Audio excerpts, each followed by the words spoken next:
Hello everyone and welcome to Speedrunner Showcase. This time we are featuring Chorlz, a speedrunner who's been around for quite a while in the Marble community. Why don't you say hello? Hey guys. We've got a really exciting run here today. Chorlz recently set his first sub 40 and then followed it up right away with another fantastic run, which is the one we're watching today. So let's get started and then we'll hear a little bit from Chorlz about his speedrunning. So this run was about a week ago, and I think it is a pretty solid run overall. You'll see a couple parts that I fumbled along the way, but overall, you know, PB is always a pretty solid run compared to your other ones. Chapter 1 went all right, I think, overall. I was pretty close to my last run's Chapter 1, which was, like, really good. Yep. Yeah, just, you know, mastering the basics, mastering Chapter 1 definitely helps set a good precedent for the rest of the run. Yeah, it just feels good to start off on a good pace, you know what I mean? Obviously, you can lose 10 seconds on Chapter 1 and save 2 minutes on Chapter 6 sometimes, but just having a good start really sets you off on a good mood. It really does set your mindset up, so it is important to have a good Chapter 1. Also, I like how you're doing fast strats on Up the Wall here, and then also fast strat on Full Speed Ahead in a moment. Spoiler alert. This is our second take because of a couple of quick technical errors. However, it is my first time seeing this run in its entirety, so I can't wait to see how it turns out. Yep.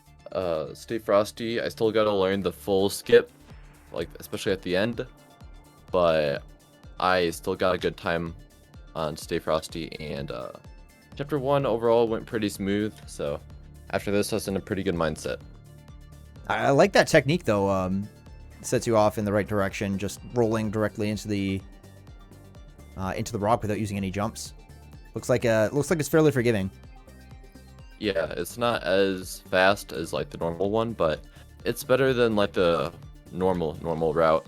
So I know what you mean. yeah, I know what you mean. Coming in the end of Onward and Upward, and that puts us at the end of Chapter 1. Should be about a 2:14. yeah, pretty solid Chapter 1, especially compared to my last PB. So when things are always looking like your last PB, then you know you're on good pace. Like if you're keeping up with your last PB and you know like you can improve on bits in the future, then that's definitely a good sign. Yeah, by definition, your PB is the best you've ever done. So, just being within a couple seconds of that is very, very good. Can you tell me a little bit about your history with this game? How did you get started on Marble It Up, and how'd you get started on streaming and speedrunning? Yeah, so Marbled Up is the first game in the marble-based series of games that was like on the Xbox 360, I believe. Like they had Marble Blast Gold, Marble Blast Ultra. Yep. Marbled Up was my first game of that sort. Okay. I got into it like I think mid 2019, maybe late 2019. Right, so Around the game that had been time. around almost a year by that point. Yeah, and I started playing it. I didn't know about custom levels at that time, so my main goal was just to get unlock all the marbles and get diamond times on each level. So by the time I started streaming Marble It Up in like mid 2020, then I already had all the diamond times and all the marbles. So I started doing custom levels, and I really pushed off doing like full game speedruns, like for RTA, for months actually, because I was a little bit interested, but I would rather do like individual levels or like custom levels. And I just felt like there was so much competitiveness within that speedrunning community, and I just wasn't prepared for it at the time. So I wanted to like get better before I entered that sort of stage with the game. Fair enough. So yeah, I think right now we're on chapter 2 still for this run. Yep. We're on Wave Pool. You're about 3 seconds behind your PB, which is obviously a very solid pace. And yeah, I think your early game has generally been fairly strong up to this point. You can tell that you've practiced and gotten off to a good start. Yep. Chapters 1 and 2 I've gotten pretty consistent at. There's a few hiccups, like especially full speed ahead. Sometimes I mix up the starting strat for that one, and I keep on missing that rock hit. But that and up the wall, not up the wall, right? That, oh no, it is up the wall. That up the wall skip sometimes gets me, but usually I'm pretty consistent with that. Then chapter 2 is pretty solid too, with little bits of hiccups, like over the garden wall. I could get a faster ending on that, but overall it's pretty solid. I thought it looked great, and just generally speaking, you're not going for all of the easiest skips, and you're also executing your skips fairly well, at least as far as this run is going so far. Coming into Triple Divide. Yeah. You mentioned that you kind of shied away from full game speedruns for a little while. Were there any other games that you've speedrun before, or thought about speedrunning before, or that you were interested in watching speedruns before you got into Marble It Up? So there's no games I sped run before Marble It Up, but I was a little bit interested, and I'm still am a little bit interested in speedrunning Super Mario 64. Oh yeah. But I still have yet to get into even beating the game like normally with like the original controller and all. So I have to admit as well that I've never played Super Mario 64. I played it on my DS when I was a kid, but that was like the DS version. Right. So a bit different from the original one. So I still have a ways to go with that game, but and the speedruns in that game are crazy. They're so good. They definitely are. Yeah, it takes a lot of skill to get some of the skips in that game. So yeah, I love seeing this game progressing kind of closer and closer to the level of skill that you see in some of those really big and popular like Mario speedruns and whatnot.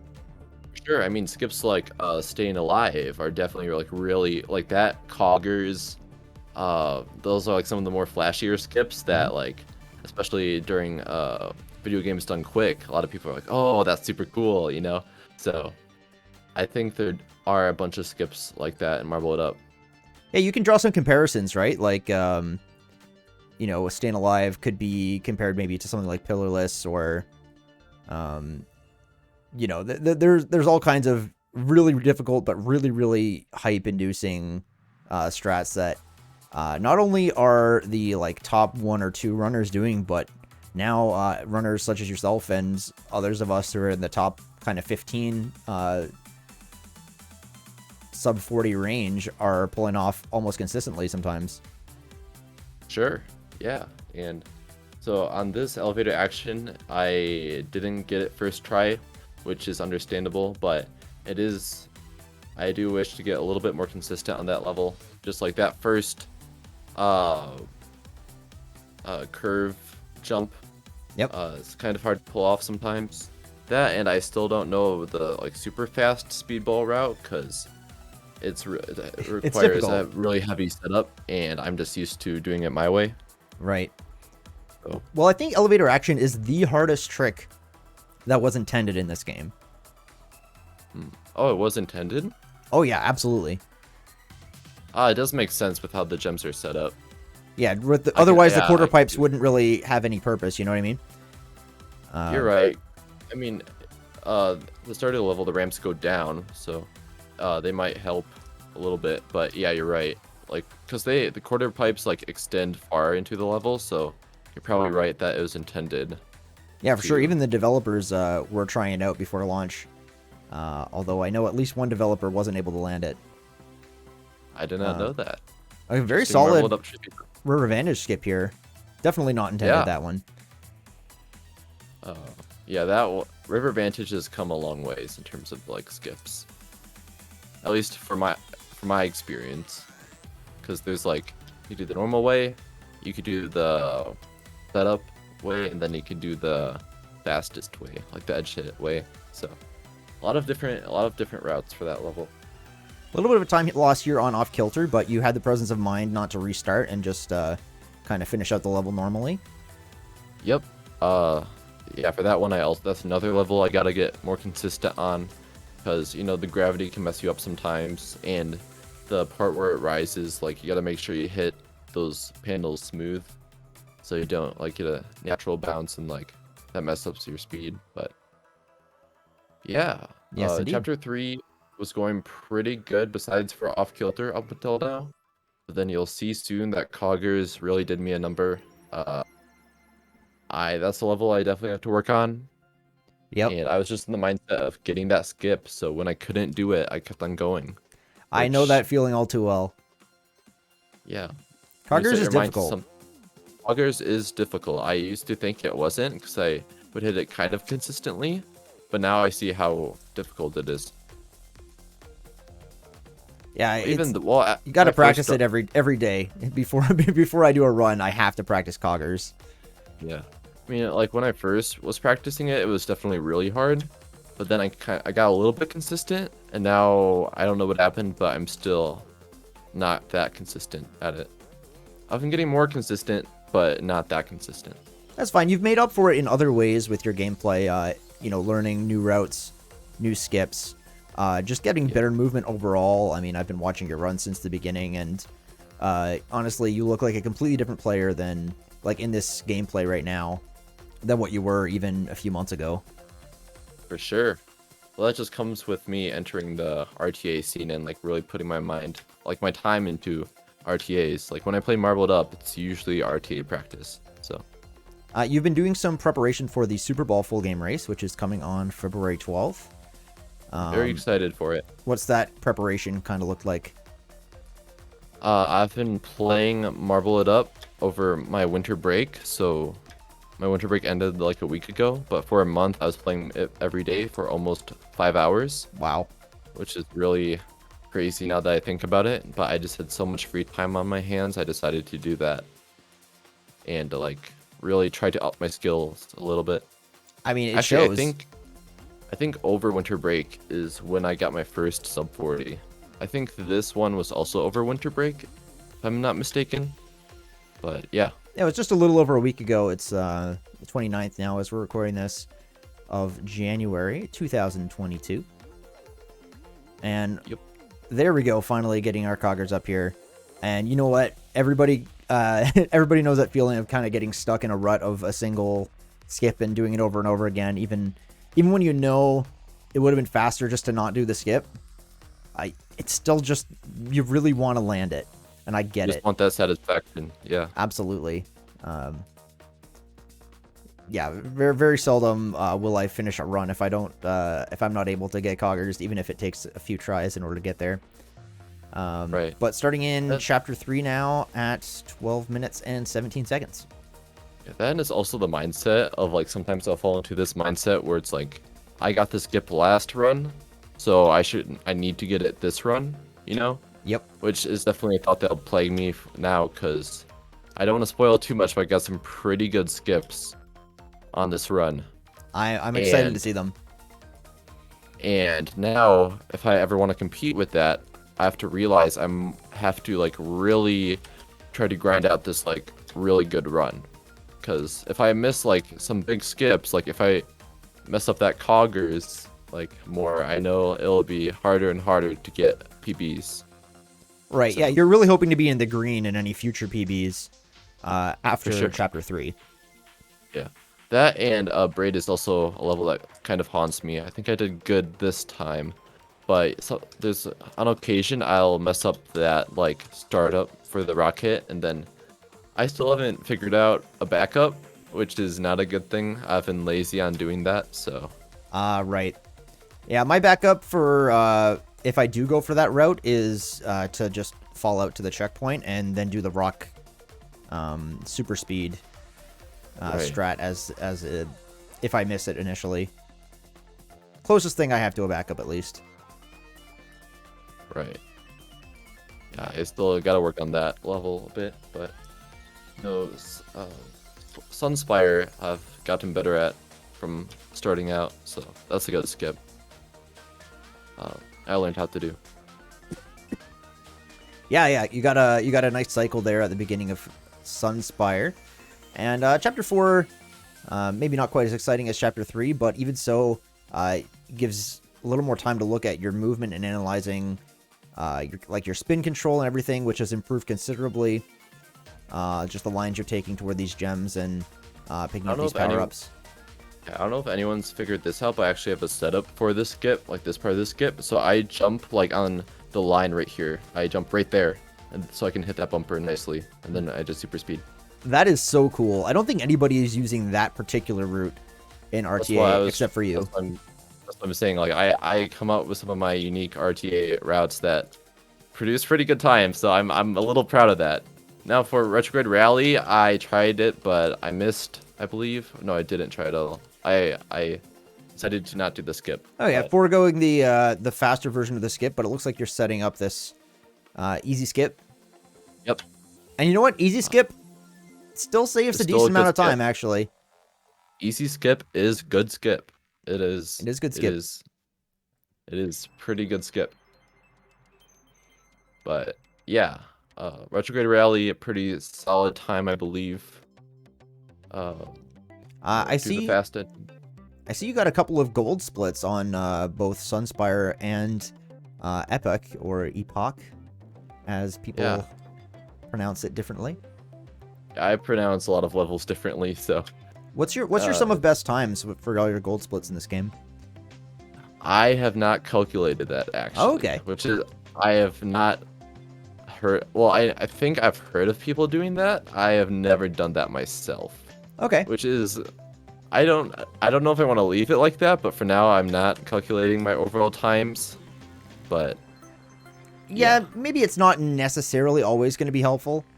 One thing some people will like to do is they will have on their live split, they'll show their best possible time. So at the beginning, that's just their sum of best, but as they go through the game, kind of shows them, if you match all your gold splits from this point forward, what is your time going to be?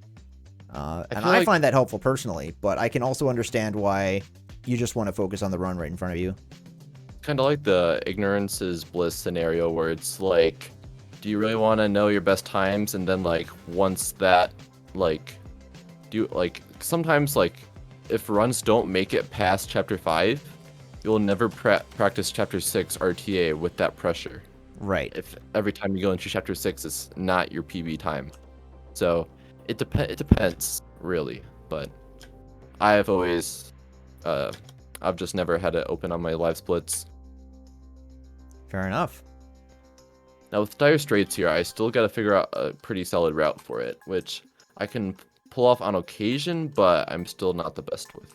This was not bad, yeah. This one wasn't too bad. You can get half a cycle ahead on that center part, but overall, very good time there. Faster than what I do for sure. I think end of chapter 4 was also really hard because maybe this was good. I think Diamond in the Sky was bad, but I think Ex Machina was good. I'll see as I watch, but I can't remember every bit of my PB run, so I'll have this stuff remind me. This second half of chapter 4 is definitely going well so far, though. We got at least 4 different gold splits, which is pretty insane. That is pretty good. Bailing out of the skip at the beginning of Diamond in the Sky, but not restarting, which actually I think puts you in a better position here. Thought I go for the bouncy route, which is me just bouncing along this part, which slows down speed, but it lets you control your marble more, I guess, which is really useful, especially with this part here, because it's really easy to die right here. And yeah, that would have been very easy to die on. Like a little swivel, because it takes a right and then it takes a left, so it's like that part is one of the hardest parts of the level for sure. But overall not too bad. 17-ish seconds slower than a really good run with all the skips. Yeah, and I still, from that minute, I cut down a good amount of time too, especially with Newton's Cradle. I've gotten pretty consistent with this skip, but I think I messed up a little bit on this part. That And was I really too good slow. movement on the first set of cradles. It I gotta was. say. I have that pretty down, but I think it's just this part I have the wrong jump pattern. Or no, I did get this. Maybe it was a different run. But yeah, sometimes I can get it, sometimes I can't. But I'm glad I got it in my PB. Yeah, solid, and that's getting you closer and closer to the green. Another That gold was a gold split. split. Another You have a gold split. lot of gold splits in this run. I see a do. 92 attempt counter. I feel like I don't that's know. a bit of an underestimate. I'm sure you've done more than 92 attempts of this category. Usually when I do a RTA, I do keep my RTA counter on, and sometimes I start a run and then I reset it right away. So I think it's kind of accurate a little bit. It's either that or maybe a little bit higher, but there will be times where like I'll start it, then I realize, oh, I forgot to do this, or my music messes up and I have to restart right away. And that will add a little bit of times. But then yeah, there's also those times where actually, no. I don't know if I've ever ran RTA without a counter. I'm trying to think Yeah, about it. the counter works automatically even if it's not showing, but sometimes your attempts won't actually add on if you don't save your splits afterwards. Oh, maybe. Yeah, it might have So balanced after a out. session, you could have done maybe 10 or 20 or 30 attempts, and without saving your splits, then the counter doesn't actually increment. I think 92 is a rough good amount of how many times I've done practice RTA. Okay. If not a little bit less, but You think you've fear done... is really fear's magic because we're on Staying Alive currently. Yep. And for this, I'm kind of consistent with it by the method I'm doing, which is like I flicker on my right control, like my D, and right there I jump really early so that I can almost get a buffer jump. That sets me up really nice for this kind of jump pattern on these pillars. That's a really, really clean method for doing it with keyboard and mouse. It is, and it gives you a bit of gap room too, because buffer jumps do exist, which I learned somehow recently. They do. But that definitely helps, because even if you jump a little bit off of the bridge, it can still count sometimes as a jump, as like a buffer jump. So yes, that gives you a little bit more leeway into the method I do, but it was pretty exciting when I hit that. very solid. Yeah, saving over a minute versus your previous PB time. I'm guessing that means you even had a death maybe on Staying Alive in your previous PB. I think so, yeah. That could have been the case. Yeah, so Now going all the way from 18, plus 18 to minus 52. Very solid. For sure. And then, well, another reason to go for it is I'm now in that category of times where it's like I'm sub 40, I'm trying to get lower. Staying Alive will soon become a mandate or like a mandatory thing of getting a PB. It's kind of scary, huh? Yeah, it is pretty scary, but I just need to practice it more. And yeah. Nice, getting that Crystalline Matrix hit first try as well, which is kind of cool. I always struggle with that one personally. Yeah, I used to struggle a good bit with it, but I've gotten really consistent at it to the point where it's like I'll rarely fail it unless if I mess up like a jump. I think like at the end of the jump pattern, I mess up like one jump that could set it off, but well, yeah. I envy your consistency on that. Thanks. Here we go, contraption. No contraption skip. I think personally that it's easier than Staying Alive skip, so maybe something you could learn, but I mean they're both pretty difficult, so it's I have not worked worth on learning it. I'm almost consistent with it, but not to the point where I can do it fully. I know what to do, I just gotta do it. That's probably wise. Wait until you have a little bit of consistency on it before you try implementing it in full game run. Right. Especially when you're on such good of a pace as a minute ahead, basically. Yeah, so, a minute ahead, especially after that Coggers. It'd be wise for me not to do it and just go with the patterns I'm used to. For sure. Yeah, even like if you think about up to this point in the run, you'd be at 23 minutes finishing uphill both ways without, like, if you had gotten Coggers first try. So yeah, pretty much you're on a godlike run.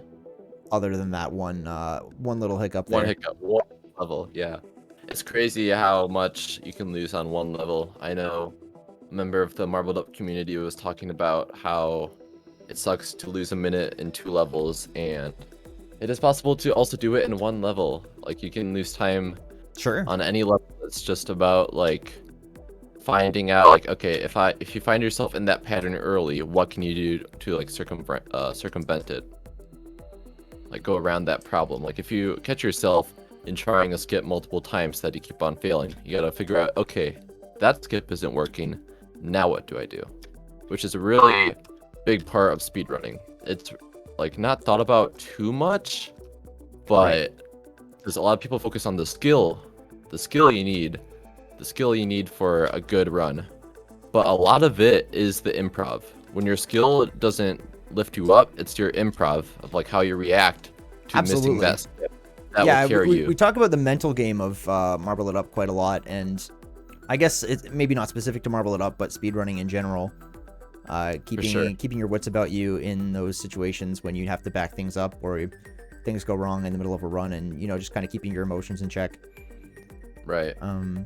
Yeah, if you get in a bad mindset, especially like in chapter 1 or 2, like if you get in a bad mindset early, it can definitely be detrimental to your run overall. So it's good to try to put yourself in a really good mood before you start running, especially because it's a long process. Like, we have made it shorter, but a Marbled Up run is still 40 minutes, Sure. which is like kind of short compared to some other speedrun games, but That just means there's less room for error.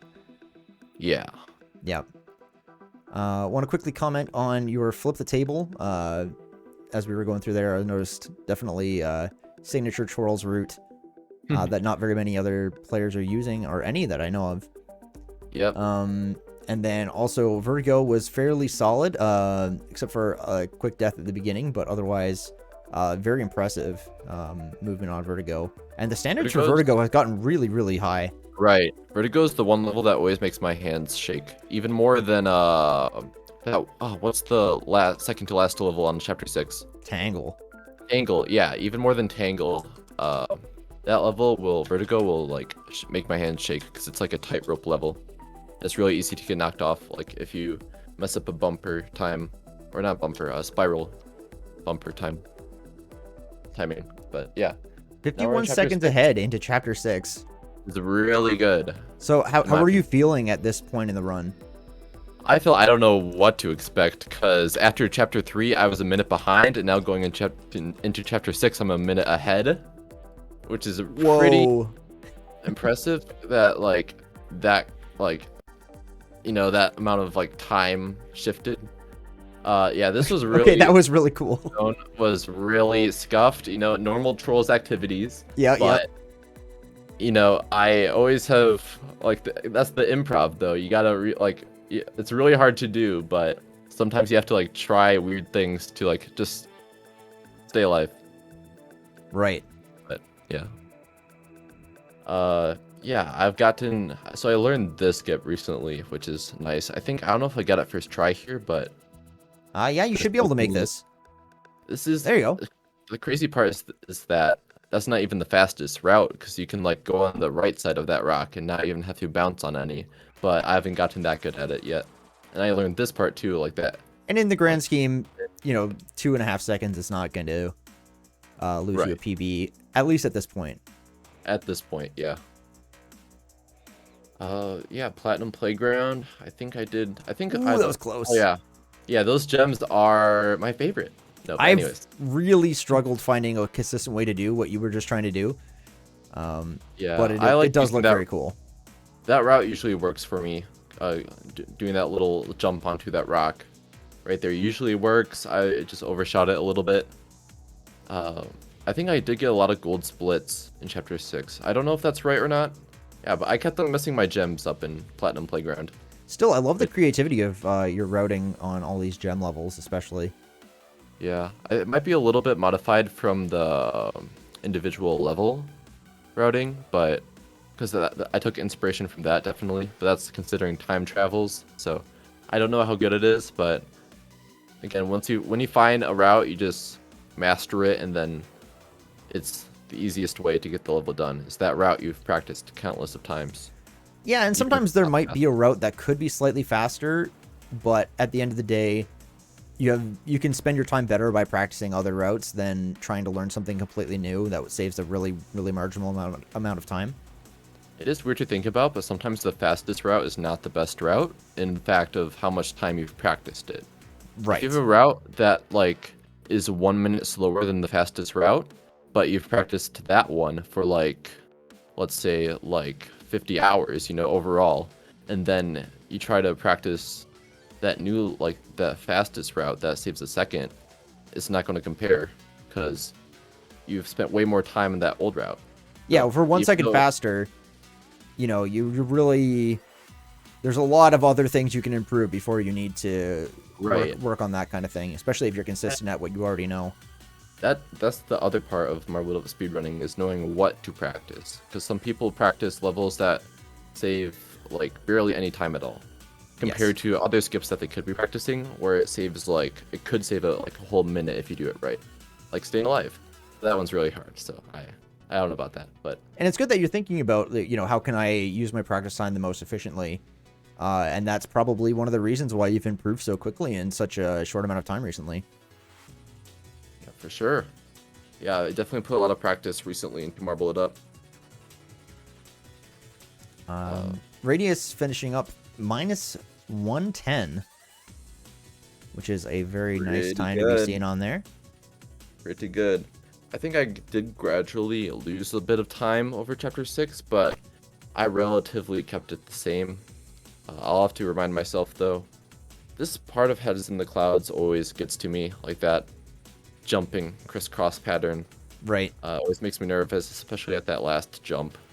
But I got it. Now, Centripetal Force I've gotten pretty consistent with, which is kind of crazy, because some of the parts on this level are pretty insane with like the amount of like how far you jump.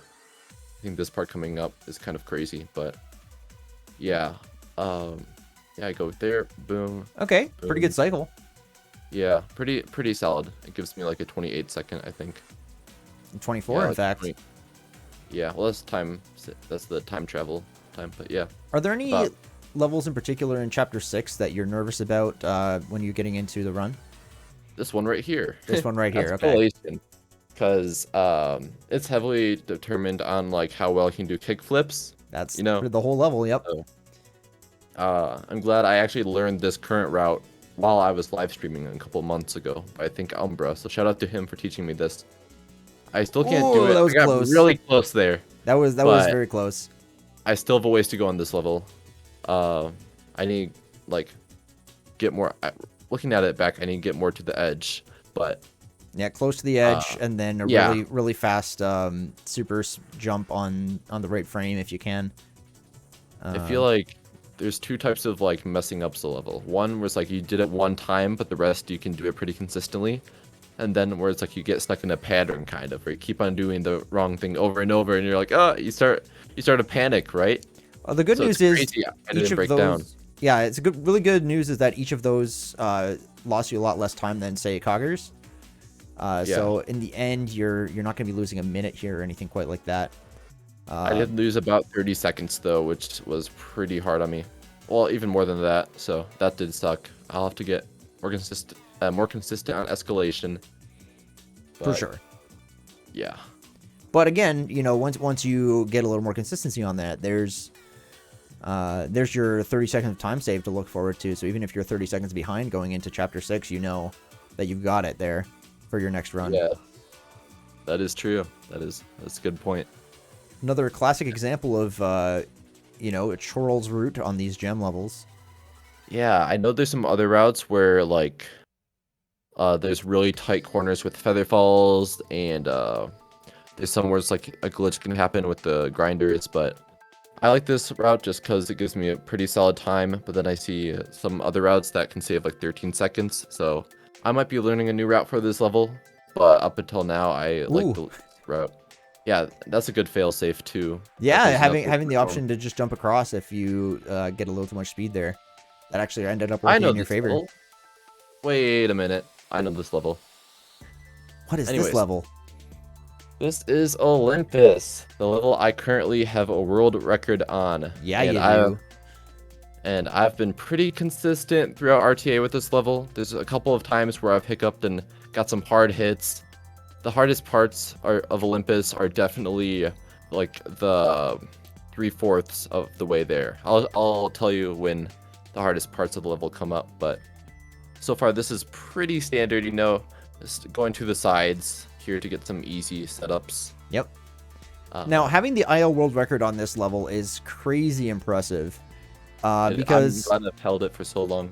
It's probably not like a level where the most attempts have been done or anything like that in IL, but I do think based on like by the nature of how long it is, this is probably one of the levels that people have spent the most amount of time on in Marble It Up. And so, you know, having a world record on a level like that is very, very cool. Great bragging rights for that one. That rock was the second hardest part, and this is the hardest part. That rock going to the right of it is the hardest part. I mean, actually, you made it look easy. I know how hard it is because I struggle. Like I don't even try that that line that you just did because I know how much I die on it. But you made it look easy. Right there was the second hardest part actually, where that jump, that cross from like that red section to the purple section. Yep. That one's really easy to fail. And it looks hard. You can tell how hard it is.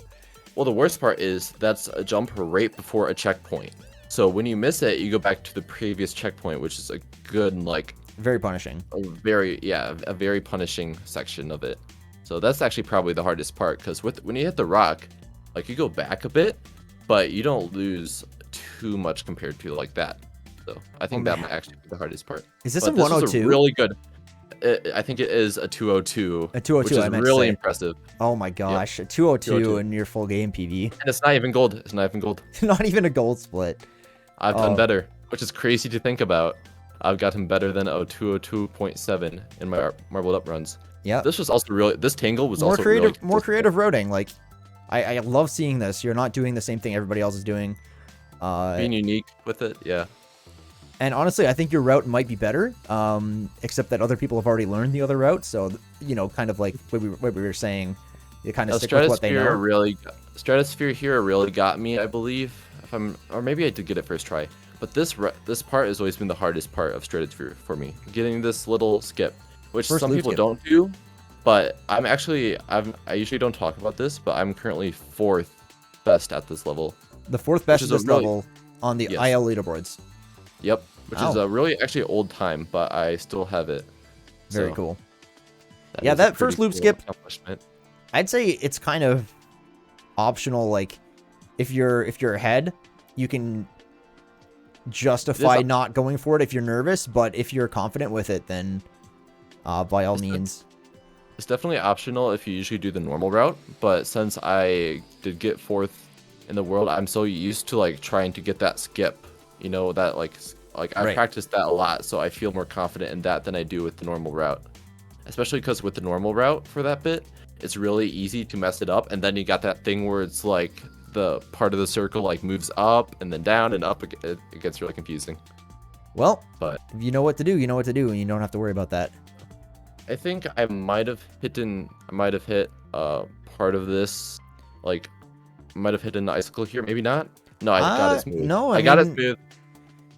Yeah, you're coming in on this this low 38 pace, which is how you got such a fantastic PB, and time is going to be on. There it is. 3808. Pretty solid. That is very solid. Yeah. And if I'll just pull up my leaderboard here. For speedrun.com. Yep, speedrun.com leaderboard. I'm currently 12th, which I was 10th, but more people stepped up the game, so I'll have to step up my game too. I'll be streaming soon.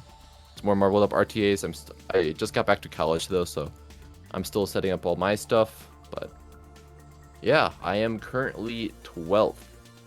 Yeah, looking at this right here. Oh, Umbra got 3808. 3808, pretty solid. Yeah, very solid time, and you can see the competition is getting really fierce, even having 16 players in that sub 40 category. So I'm gonna say that the Super Ball Invitational race is going to be stacked. huge. Yeah, and I think, well, you can scroll down, but I think there's over 40 people on the Yeah, on the we've gotten leaderboard. down to 44 runners 44. now, That's crazy. We're including almost like at 33 50, sub-hour runners as well. So, which is uh, pretty good. yeah, just having you on this leaderboard kind of brings up the whole level of competition, especially for me and Atham, Marbler, who are kind of in that sub 40 range. Still, But you've 40 's gone still ahead and good. passed us. Yep. Now I just have to pass the others. So, you know, even like if you look at it, even if I didn't miss Coggers that first time and you changed that to a 3708, that puts me like at 8th. Or no, that puts me at 7th, which is crazy, but Right. there's a big leap I can do if I just get that Coggers right and have that really clean run. But I have a ways to go, so more practice coming up, especially for the Super Bowl. Yeah, for sure. Looking forward to that. Thank you so much for joining me today, Charles. And Yeah, my pleasure. we'll be seeing you at the Super Bowl 2022. See you guys there.